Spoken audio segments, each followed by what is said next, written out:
Obrigada, gente. Obrigado. Eu queria começar saudando aqui a mesa. E ao saudar a mesa, eu vou saudar o meu querido companheiro senador Requião. E, em nome das mulheres, eu não vou saudar a presidenta do meu partido, eu vou ser bem plurima, vou saudar a minha querida companheira Jandira Fegali. E saúdo todos vocês.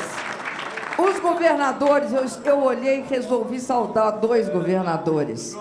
O meu querido índio, Wellington Dias, e um governador que foi um exemplo para esse país, um exemplo de dignidade, de força, de coragem e de competência. Meu querido Ricardo Coutinho. Bom, eu acredito que todos nós, hoje, vivemos com a consciência que esse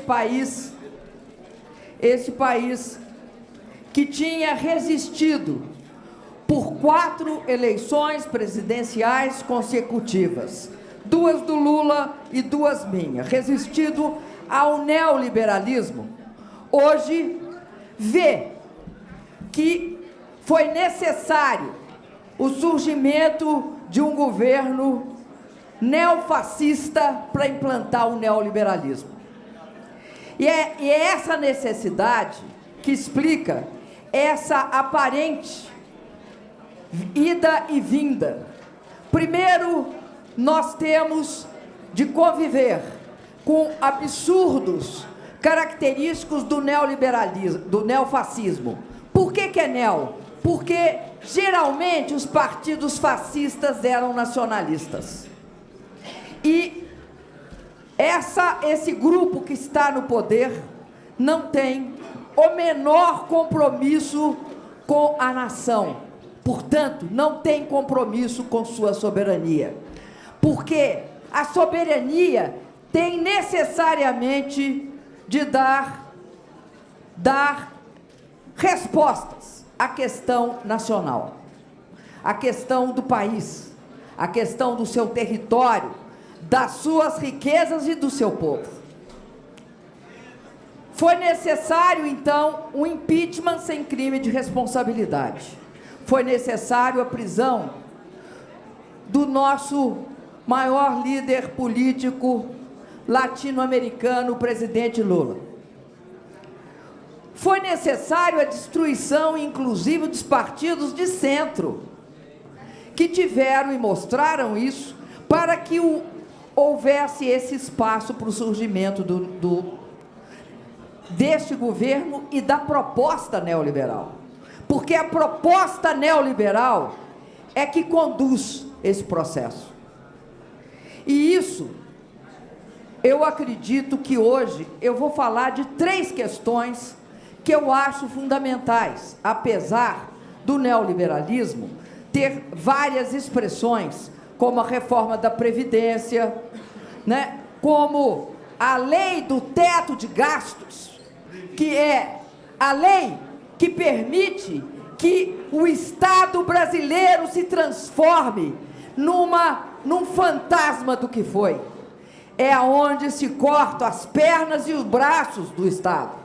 A lei do teto de gastos talvez seja a grande ofensiva para se retirar a população brasileira do orçamento e a retirar a população brasileira também da decisão sobre o orçamento, porque por 4 presidentes consecutivos eliminam a possibilidade desse país acabar com a miséria, a fome e com a pobreza, e que também eliminam a possibilidade desse país avançar em direção à riqueza, que é necessariamente apostar em ciência básica, e para isso é preciso educação, né, reitora?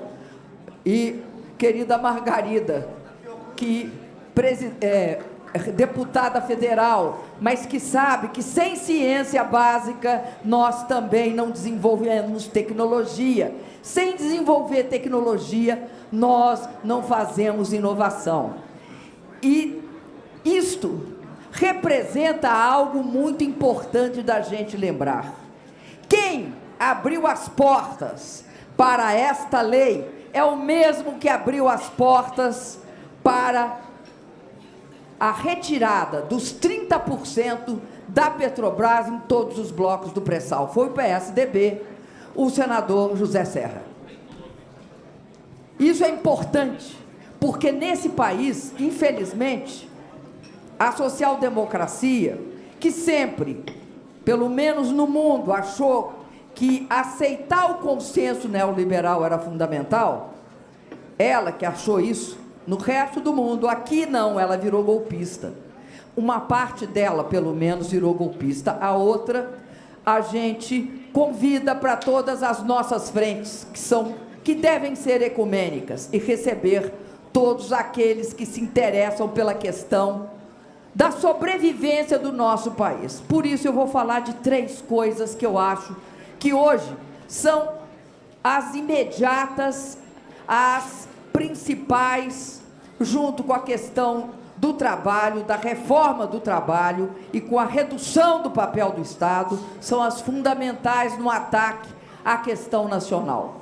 A primeira é necessariamente a privatização das estatais. E a privatização das estatais não é privatização coisa nenhuma, é desnacionalização, principalmente das maiores estatais.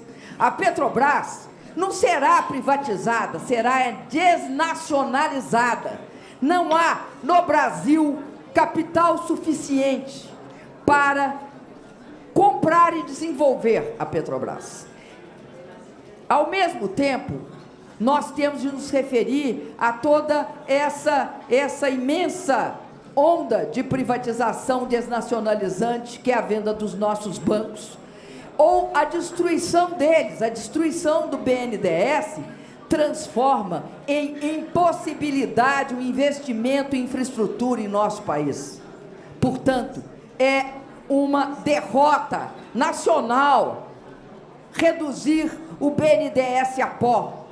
Quando o presidente Lula chegou ao governo em 2003, o maior prazo de investimento no Brasil era 7 anos. Em 7 anos, ninguém investe em infraestrutura, não investe em energia elétrica, não investe em rodovias, não investe em ferrovias, não investe em portos, não investe também nas principais obras sociais, não se investe em transposição do Rio São Francisco, que é uma obra social. Ela não é uma obra, a questão do São Francisco não é uma obra econômica, ela é social, ela é para a população do Nordeste que vive com a seca. Mas eu quero falar da Petrobras. Eu quero falar da Petrobras porque nesse processo a Petrobras foi vilipendiada e precisaram sim fazer um impeachment, precisaram sim prender o Lula, precisaram sim esse nível de repressão que tem para os outros partidos, para os movimentos sociais, precisaram disso. E por que precisam disso? Porque todos nós que estamos aqui sabemos que a 7ª maior empresa de petróleo do mundo é algo que esse país não pode abrir mão.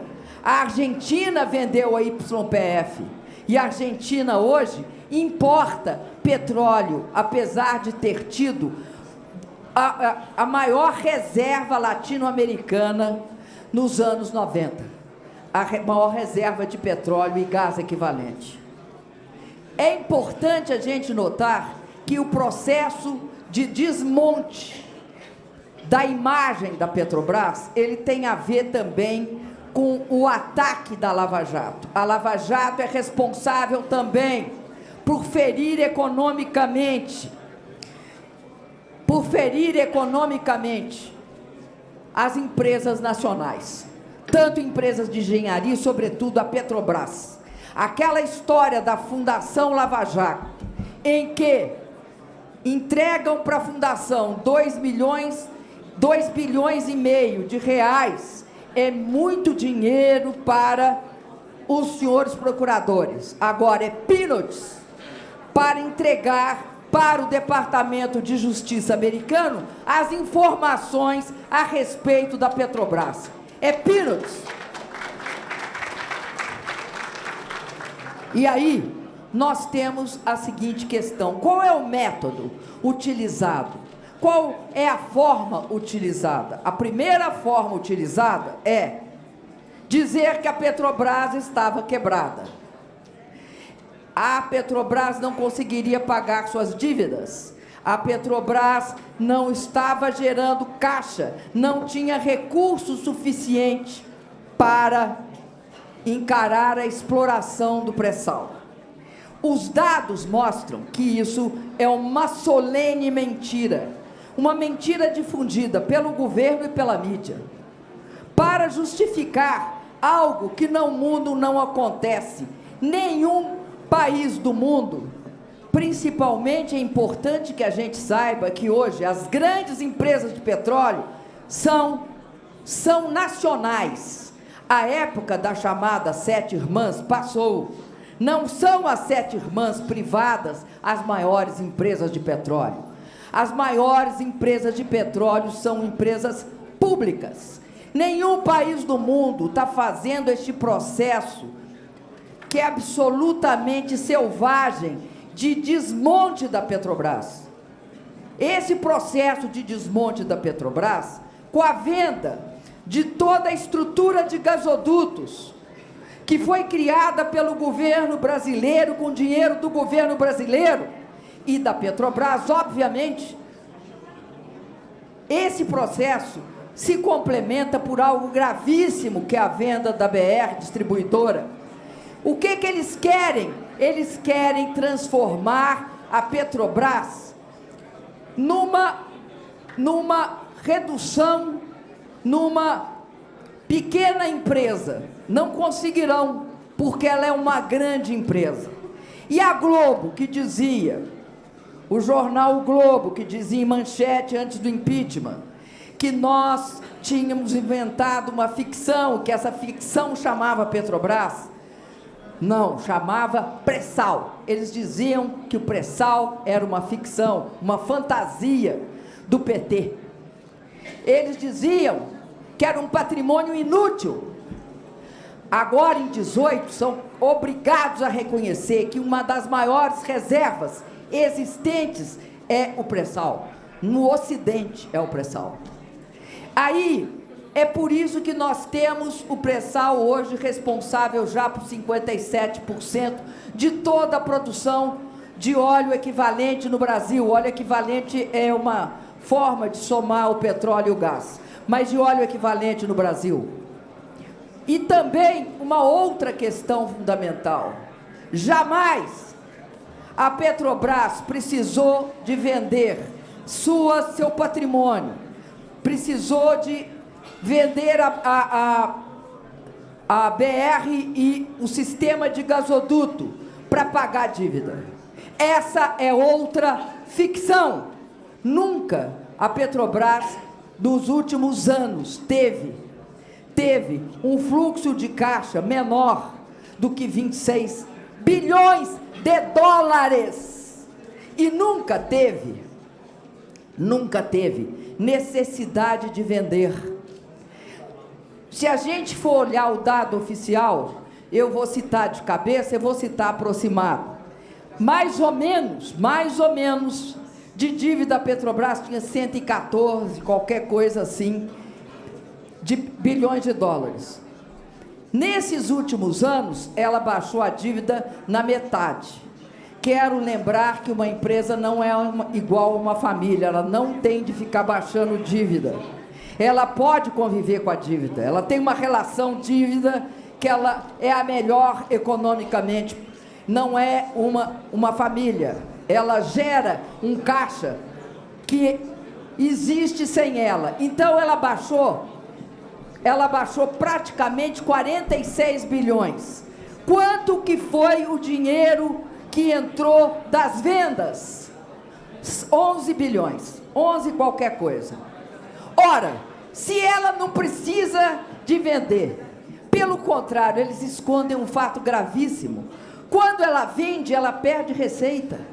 Ela perde a receita da BR Distribuidora, ela perde receita da estrutura de venda de gás e, portanto, ao alienar todos os gasodutos que nós construímos, porque foi construído no governo Lula, o que eles estão vendendo, porque ainda não venderam o Brasil-Bolívia. É algo gravíssimo, eles desmontarem os recursos que a empresa ela mesma gera. Portanto, é uma ficção. Sempre utilizaram isso. Esse método de dizer a empresa é ineficiente. Ela é uma das empresas mais eficientes do mundo. Se você comparará ela com a maior empresa privada, que é a Exxon, compara o saldo de caixa entre a Exxon e a Petrobras. Saldo de caixa é diferente da geração operacional de caixa. A geração operacional de caixa que permite ela pagar é no mínimo 30 bilhões de dólares hoje. É isso que a Petrobras vale. Compara com a Exxon. A Petrobras, em 12, 13, 14, 15 e 16, a menor saldo de caixa dela é de 13 bilhões de dólares. Nesse período, a maior geração de caixa maior saldo de caixa 2015. Sabe quanto que é a da Exxon? 3 bilhões de dólares. É essa a diferença. Por que que é isso? Porque a Exxon não tem reserva e a Petrobras tem reserva. E essas reservas são de todos nós, são da população brasileira. É isso que é a diferença. Por isso, é gravíssimo deixar continuar esse processo de venda picotada. E há uma característica no outro método que eles estão usando, que é vender na bolsa. Como é que vende na bolsa? Começa a vender as ações e vai vendendo as ações, aí chegou acima de 51%, continua vendendo. Acontece que em qualquer lugar do mundo, quando chega em 51%, você está vendendo o controle da empresa. E está vendendo a preço de banana. É isso que eles estão fazendo para fugir ao controle da população e do parlamento. Eu acredito que tem de ter esta relação entre as ruas e a institucionalidade, a luta institucional, para que não se consiga, que não se possa aceitar mais que isso continue ocorrendo. Essa frente, ela tem esse papel. Uma segunda questão que está na pauta é a questão da Amazônia. O Fundo da Amazônia não foi um presente para o governo brasileiro e para o Brasil. O Fundo da Amazônia foi a contrapartida para uma política ambiental consequente, de redução sistemática do desmatamento e da projeção que em 2020 nós chegaríamos a uma redução de 80%. Porque tinha política de controle e tinha política de fiscalização e tinha política de coerção. Ninguém segura a Amazônia se não tiver um gasto coibindo o desmatamento, coibindo o que acontece, que é o garimpo ilegal, a exploração ilegal de minério, a morte de indígenas, o avanço em torno de florestas nacionais. Ocorre o seguinte: quando se faz o teto de gastos, se reduz em termos, reduz a inflação em termos reais, saúde e educação. O resto pode nominalmente despencar, não é isso? O gasto em meio ambiente é só levantar. Veio caindo desde depois do golpe, desde o governo Temer, que foi desmantelando os processos de fiscalização e a desautorização dos agentes. Este processo ganha um ímpeto no governo Bolsonaro, que mostra um descompromisso absoluto com uma questão fundamental, que é a questão da sobrevivência de um nosso patrimônio, dos maiores patrimônios que nós temos, que é a floresta em pé, a floresta amazônica e todos os seus biomas e sua biodiversidade. Os biomas do país e a biodiversidade fantástica que nós temos, tendo a floresta amazônica como um expoente. Portanto, é uma questão de soberania nacional, não permitir de maneira alguma que se desmonte toda essa política que a gente tem de reconhecer, ela tinha 30 anos de vida. A política do meio ambiente foi sendo aperfeiçoada por vários governos antes de nós. Mas, quando nós chegamos, nós tivemos uma política sistemática de redução. A nosso compromisso começa na COP15 e chega ao Acordo de Paris, é de redução de 36% de emissão de gás de efeito estufa. Essa é uma questão essencial na questão nacional. E, por fim, eu quero falar de uma outra questão que está colocada nesse momento, que é o Futurice. Quando você destrói as universidades públicas, você destrói duas coisas. Você destrói, porque a forma de destruir também é solerte, é que nem a Petrobras, é que nem a floresta amazônica. Por que ela é solerte? Você cria uma SOS, vira uma forma de operação das empresas aparentemente pública, ela continua com uma faixa pública e começa a ser minada por dois critérios. Um critério de atuação ligado aos interesses das corporações educacionais que vão comprar, que vão ser a sustentação da OS, e também pelo fato que os critérios se descolam dos critérios de desenvolvimento do país. Por esses dois fatos. Impede que haja aquilo que acontecia no final de 2015, que 35% dos formandos eram o primeiro das suas famílias a obter um curso superior. E a educação, para nós, sempre vai ter três significados. Ela nos permite sair da pobreza, ela nos permite entrar na riqueza, ela permite essas duas coisas. Sair da pobreza é elevar a capacidade dos negros, dos pretos, das mulheres, dos pobres e dos homens, de chegar à universidade, ao ensino superior. E isso significa perenizar qualquer política de distribuição de renda, sem a qual, sem acesso à educação, ela não é perenizada, e sem acesso ao emprego, ela não é perenizada. E segundo, ela permite que a gente gere ciência, que a gente coloque gente para estudar no exterior, e que a gente crie um país que não é e não precisa de ser um país de commodities. O Brasil não precisa de ser. Agora, vendendo a Embraer, destruindo o Correio, porque o Correio eles querem transformar numa grande Amazon. O Correio no Brasil vira a Amazon local, privatizado. E, finalmente, não há também soberania se a nação não é capaz de gerar cultura. E não há como gerar cultura se não se gerar educação para todos de qualidade. Eu acho que... Eu estou falando na Petrobras porque eu acho que a Petrobras é simbólica da desnacionalização das empresas estatais.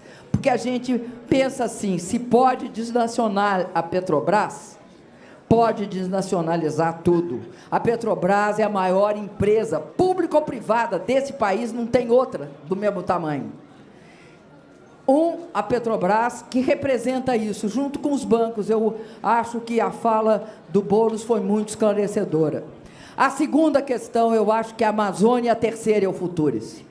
Não que não exista coisas horrorosas acontecendo por aí, como o desmonte dos direitos trabalhistas e sociais desse país, como o desmonte da saúde, que está em processo acelerado.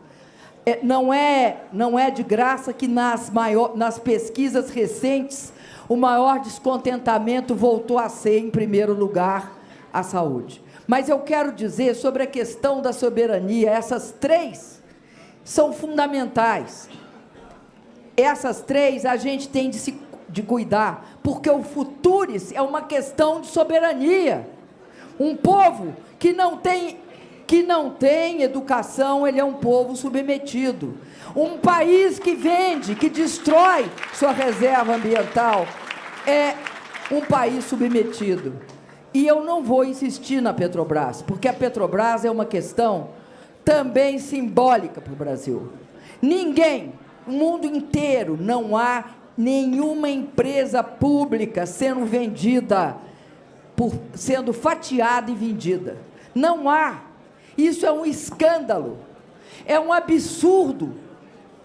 E é isso que eu acho que uma frente em defesa da soberania nacional, uma frente ecumênica que congregue todos aqueles que têm a real indignação contra isso, ela tem de realizar e lembrar. Nós temos de lembrar, não basta apenas a gente mobilizar, não basta apenas a gente pressionar, não basta apenas a gente se articular. Nós temos de fazer tudo isso e, sempre que aparecer uma oportunidade, fazer um pouco mais. Eu acredito que todos nós temos dentro de nós esse compromisso com esse país desse tamanho. É a primeira vez que eu, do ponto de vista emocional, não do ponto de vista racional, percebi o tamanho do Brasil, foi quando eu levei um tempão voando até uma plataforma. Foi quando um agrônomo da Petrobras, chamado Estrela, me mostrou... Agrônomo não, gente, geólogo. Mas também a gente erra.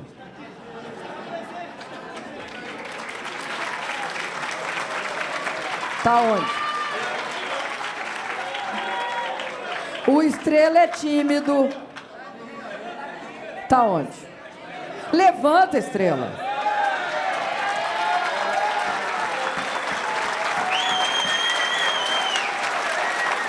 Em 2006, mostrou para mim e para o Lula isso que era naquela época, né, o Estrela, um sonho na sua cabeça, e que hoje representa, pelo menos pelo último dado que eu vi, 57, mas vai chegar a 70 logo, de toda a produção de petróleo desse país. Essa que a Globo insistia que era um patrimônio inútil, e que era uma fantasia. O resto eu estou colocando na pauta. Era uma fantasia manipulada pelo PT. Era isso que era o pessoal. E eu quero terminar dizendo que a outra coisa que eu vi, as duas outras que eu vi, que eram também emocionantes, foi o tamanho da floresta amazônica, com a quantidade de água que tem lá e de verde. Né? Aquele mar verde, com a certeza, caiu ali e você está lascado. Né? Mas também é uma maravilha, uma coisa que quem nunca viu aquilo não entende qual é a grandeza desse país. E a terceira coisa é ver quando o pessoal forma, né, e diz o seguinte para os irmãos, né, e para a família: eu tenho um diploma, eu sou universitário. São coisas que eu tive certeza que eu estava fazendo alguma coisa de boa ao dirigir, e eu tenho muita honra disso, o Brasil durante o meu período. Muito obrigada.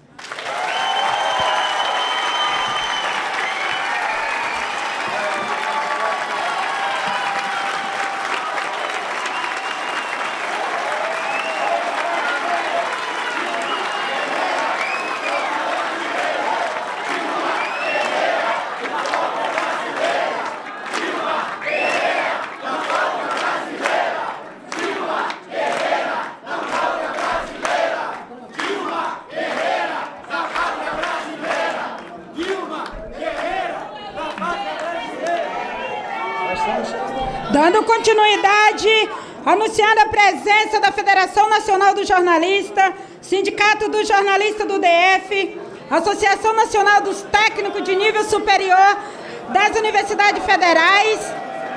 Senta.